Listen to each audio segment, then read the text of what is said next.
All right, so I'm putting together this bike rack. I was looking for something that would hold a lot of bikes. We've got 10 bikes in this mountain biking family, and I was looking for something for a standalone rack because don't have a lot of wall space, and I'd have to really tear out all this to be able to put it all against the wall. So I was trying to figure out what would a good option be for a standalone rack.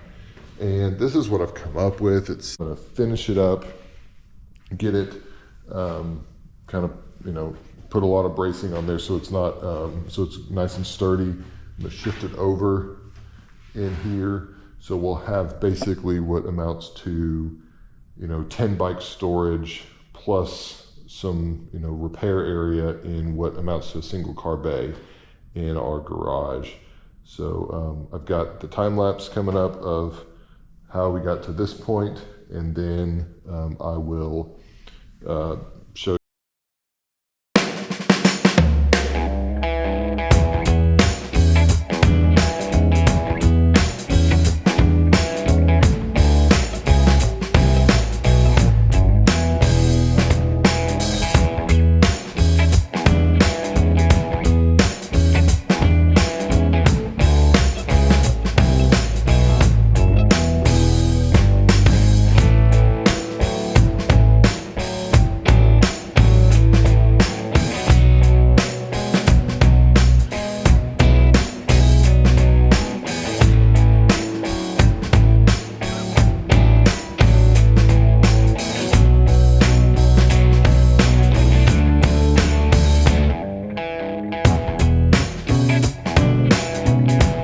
Got the bike rack finished. It holds 7 mountain bikes, and then we built a small BMX 3 bike rack here, just very simple standalone rack.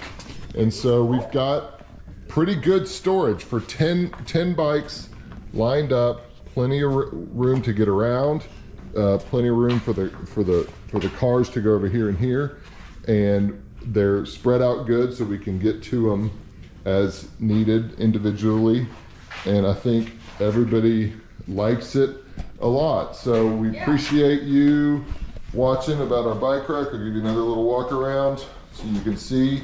Left this side open for storage and sweeping or whatever. So, but we got it all braced up so it's nice and sturdy now, and it's should be a good storage system for us. So, yeah, I really appreciate having easy access to my bikes with plenty of handlebar clearance from other bikes. So it's just nice and easy to pull your bike out and then go do something. Yeah. all right. And I'm super excited. Like, subscribe, And click the little bell, whatever. yeah, the like things. Yeah, I don't know what it is. We're doing it. Yeah. We're new to the YouTube channel. Yeah. So stoked into your family. Out. Go and shred the trail. Good. Yeah. Shred the trail.